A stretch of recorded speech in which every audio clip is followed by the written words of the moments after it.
Desde el principio, Jesús sabía que las tinieblas no descansaban. El enemigo que había enfrentado en el desierto no había desaparecido del todo, sino que esperaba el momento oportuno para volver. Pero Jesús no bajaba la guardia. Jesús reconoció a Satanás actuando a través de Pedro y lo detuvo de inmediato con una frase firme: «Apártate de mí, Satanás». Lo vio detrás de rostros familiares, incluso a aquellos que pensaban servir a Dios, y los confrontó. Jesús les dijo: «Vosotros sois del diablo, que es vuestro padre». En medio de la tormenta, una noche, mientras dormía en un bote azotado por la furia del viento, Jesús fue despertado por sus discípulos. Ellos estaban muy desesperados. Y Jesús no dudó, se puso de pie con una calma única y le habló a la tempestad como alguien que le habla a un ser pensante. Reprendió los vientos que el príncipe del aire había desatado, y en un momento todo se tranquilizó. El Señor no solo veía la superficie de las cosas, Él distinguía lo sobrenatural escondido detrás de lo natural. Él reprendía no solo en las tormentas, Él también detectaba la presencia de fuerzas invisibles en enfermedades, como la fiebre de la suegra de Pedro, y la reprendía con la misma autoridad con la que echaba fuera demonios. A veces sanaba con una palabra muy sencilla, otras veces confrontaba el mal con poder. Pero Jesús tenía claro que Satanás y los espíritus son dos posturas. Una es la de autoridad, que viene a ser Satanás, el gran opositor, que busca frenar el plan de Dios.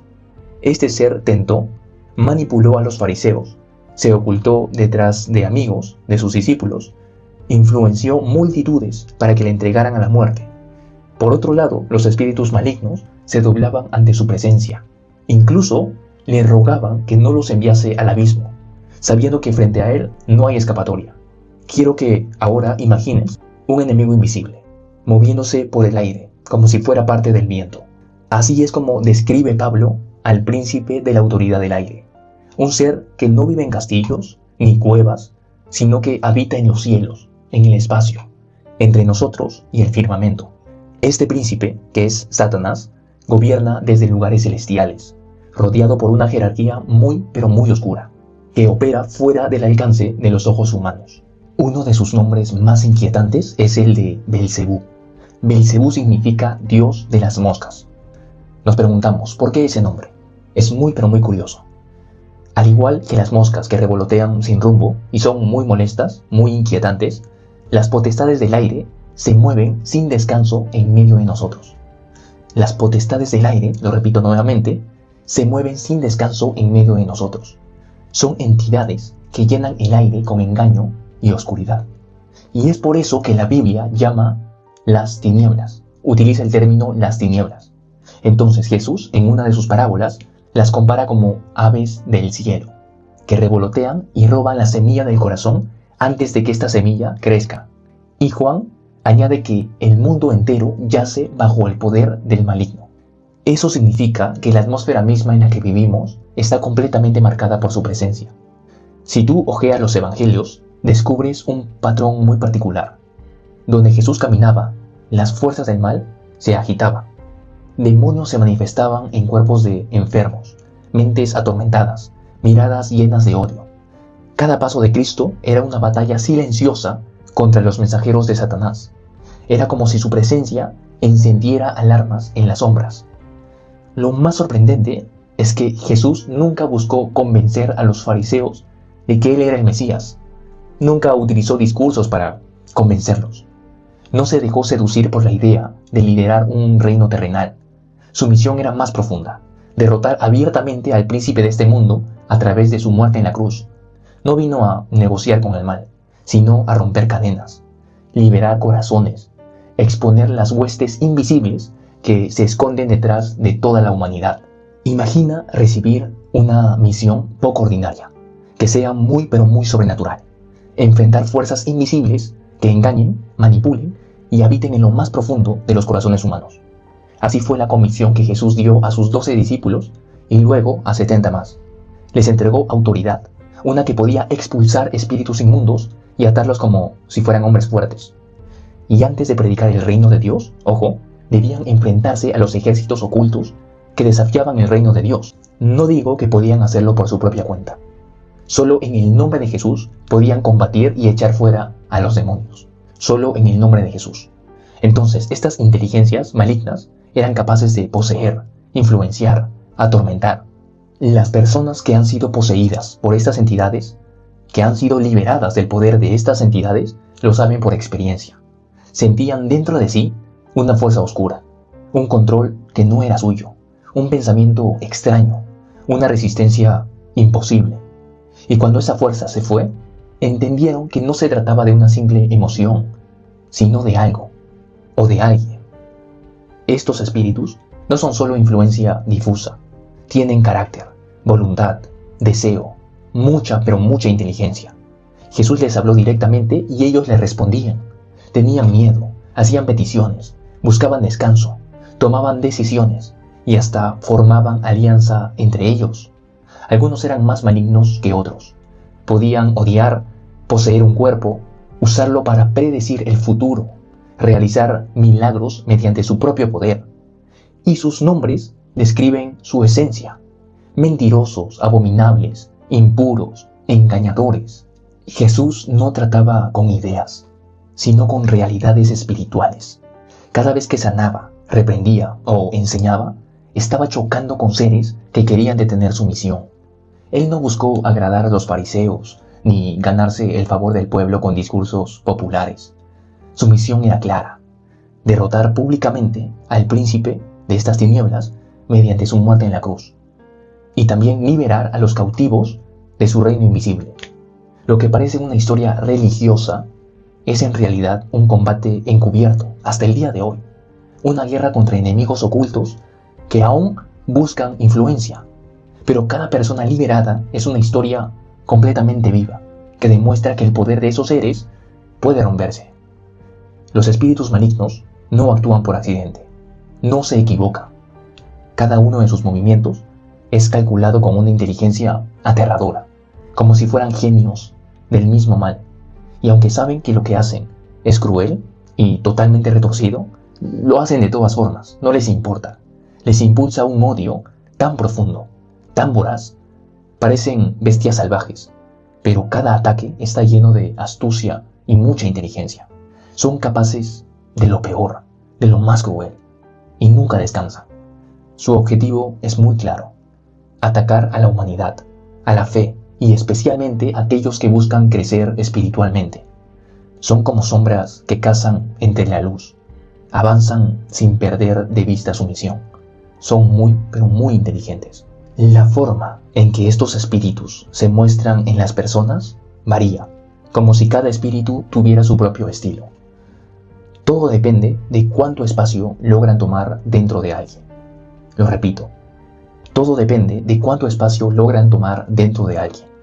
En la Biblia hay momentos muy escalofriantes.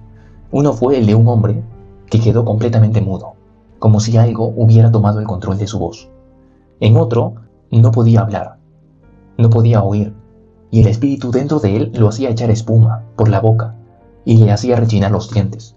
Era como si su cuerpo no le perteneciera, como si el mal lo hubiera convertido en un títere totalmente violento. Y a veces el mal está tan bien escondido que nadie nota su presencia, hasta que el espíritu gritaba desesperado ante Jesús: ¿viniste a destruirnos? En otro caso, una mujer vivía con lo que parecía ser una enfermedad. Nada raro, decían muchos, solo está encorvada, nada fuera de lo normal. Pero dentro de ella el mal dormía disfrazado de debilidad. Lucas 13 dice: y había allí una mujer que desde hacía 18 años tenía un espíritu de enfermedad y andaba encorvada, y en ninguna manera podía enderezarse. También podemos leer de un caso muy particular. En un rincón silencioso, alejado de las multitudes, vivía un hombre que parecía haber perdido la razón. Gritaba, se hería, vagaba entre las tumbas, como si ya no perteneciera a este mundo. Pero lo que nadie veía era lo que dominaba dentro de sí: una legión de espíritus malignos. No era uno ni dos, sino tantos que su personalidad claramente ya no era suya. Una sombra extremadamente inmensa estaba dentro de él. Ya no distinguía el bien ni el mal, ni sentía vergüenza ante los demás. Literalmente, la Biblia dice que estaba desnudo. Era un prisionero de fuerzas muy oscuras. Estaba atrapado en su propia mente. Lo más inquietante no era su estado, sino cómo esos espíritus actuaban juntos, como un ejército pero bien entrenado. Todos se pusieron de acuerdo para rogarle a Jesús que les dejara entrar en la piara de cerdos. Y cuando Jesús les dio permiso, todos se lanzaron al mar. Era como si el mal hubiera encontrado una ruta de escape, pero que solo Jesús podía autorizar, nadie más. Entonces los evangelios no solo muestran que estos seres existen, sino que hay muchos tipos distintos. Algunos atacan al cuerpo, otros a la mente, y algunos se disfrazan tan bien que cuesta creer que son reales. En Filipos, por ejemplo, una joven tenía un espíritu de adivinación que le hacía predecir cosas. Parecía tener un poder muy especial, pero ese poder venía de algo pero muy oscuro. Lo mismo sucedía con Simón, el mago, tan impresionante que muchos decían que era un gran poder de Dios, sin saber que era impulsado por una energía satánica. Y hoy todavía hay personas que son engañadas. Creen que están hablando con espíritus de familiares muertos en sesiones espiritistas, cuando en realidad están frente a imitadores expertos. Esos espíritus malignos han observado a las personas durante toda su vida, las han estudiado a detalle y pueden imitar sus voces, sus gestos, sus recuerdos. Son actores invisibles que saben cada detalle de su personalidad. El truco más peligroso es cuando estos espíritus usan médiums, cartomantes y lectores de manos. Hacen creer que pueden ver el futuro, pero la verdad es mucho más escalofriante. No están prediciendo lo que va a pasar, sino lo que quieren que pase. Lanzan una profecía y esperan que la persona la crea. Cuando eso ocurre, es como si se abriera una puerta. El espíritu maligno entra o usa a alguien cercano para ejecutar esa predicción.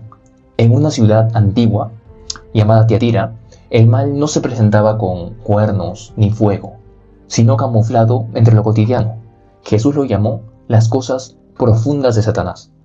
Una manera de revelar que había algo mucho más sutil operando entre los cristianos de aquella época. No eran demonios furiosos golpeando puertas, sino ideas y doctrinas disfrazadas de verdad. El apóstol Pablo lo vio y escribió: el misterio de la iniquidad ya está en marcha. Es como si el mal siempre estuviera adelantado, desarrollando formas muy inteligentes para engañar. Y lo inquietante es que algunas de estas formas se meten dentro de la iglesia, ocultas, detrás de espiritualidad aparente. Gente buena cree estar lejos del espiritismo solo porque nunca participó en una sesión espiritista. Pero no se da cuenta de que los espíritus, estos espíritus malignos, no necesitan invitación formal. Ellos se cuelan por las grietas, en cualquier lugar donde haya espacio para actuar, incluso dentro del corazón más devoto, dentro del corazón más fervoroso. Los evangelios muestran escenas muy detalladas. Un joven con un espíritu mudo era lanzado al suelo por convulsiones. Su cuerpo se sacudía, gritaba, quedaba herido. Dientes, lengua, oídos, músculos. Todo podía ser alterado por la presencia de estas fuerzas. Y no era exclusivo de hombres. Todos, mujeres, niños, niñas, todos eran totalmente vulnerables. Entonces, la gente de aquella época era consciente de una posesión. Sabían lo que era una posesión, pero incluso los expertos de entonces solo podían menguar, calmar los síntomas. Nunca los expulsaban, como el caso de Saúl, el rey atormentado. Este rey solo se tranquilizaba con la música del arpa de David, hasta que nuevamente volvía el espíritu y era atormentado. También los hijos de Esceva, unos exorcistas que intentaron usar el nombre de Jesús sin tener una fe verdadera. Estos exorcistas fueron vencidos porque querían expulsar a un espíritu que no conocían. Todos estos relatos no son historias viejas, son advertencias reales. Y hoy, al igual que en ese tiempo, el mal puede vestirse de conocimiento, parecer sabio, hablar bonito y actuar donde menos se le espera. Entonces, es necesario conocer el verdadero poder. Este poder no está en fórmulas ni rituales, sino en una conexión sincera con el bien, con la fe, con una luz que no puede ser fingida. Mientras otros exorcistas utilizaban métodos muy complicados, Jesús solo hablaba y los espíritus salían inmediatamente. Imagina estar allí, viendo a un hombre poseído calmarse de repente solo porque alguien le habló con firmeza. La gente se preguntaba, ¿qué clase de palabra es esta que ordena con poder a los espíritus inmundos y sale? No era magia ni manipulación, era autoridad real. Incluso sus propios seguidores, los 70 que él envió con la misión de ayudar a otros, experimentaron lo mismo. Los espíritus les obedecían tal como lo hacían con su maestro. Jesús no lo hacía para presumir, lo hacía por compasión y con poder que no venía de ningún lado oscuro, sino solo de Dios. Había quienes no soportaban ver su influencia, así que comenzaron a inventar cosas, historias retorcidas. Expulsa demonios con ayuda de Belcebú, que es el jefe de los mismos demonios. Pero Jesús desenmascaró esa mentira con una lógica muy prudente. Él solo les preguntó, ¿cómo va a pelear Satanás contra su propio ejército? Si su reino se destruye a sí mismo, no queda en pie. Jesús reveló claramente que no usaba fuerzas oscuras, sino algo infinitamente superior, el poder de Dios. Y así el reino de Satanás temblaba, su trono tambaleaba, cada vez que los demonios eran arrojados fuera de los cuerpos humanos. Después de Pentecostés, las cosas no se calmaron, se encendieron aún más. Los apóstoles, ahora llenos del Espíritu Santo, se volvieron guerreros puntuales del mundo invisible. Habían entrenado con el mismo Jesús 3 años y medio, y cuando llegó el momento estaban totalmente equipados, estaban listos. Pedro, por ejemplo, detectó al instante la presencia de Satanás en Ananías, marido de Safira. Hechos 5 dice, ¿por qué llenó Satanás tu corazón para que mintieses al Espíritu Santo? Y Felipe también vio caer a las huestes del mal cuando hablaba del poder de Cristo. Hechos 8 dice, porque de muchos que tenían espíritus inmundos, salían estos dando grandes voces, y muchos paralíticos y cojos eran sanados. Y Pablo no solo conocía a Jesús, conocía el peso de su nombre. Con ese nombre desarmaba los poderes más oscuros. En Hechos 19 claramente dice, y hacía Dios obras extraordinarias, milagros extraordinarios por la mano de Pablo. En el siguiente video continuaremos con la tercera parte y espero que reflexionemos mucho sobre el asunto de hoy. Que el Señor esté contigo.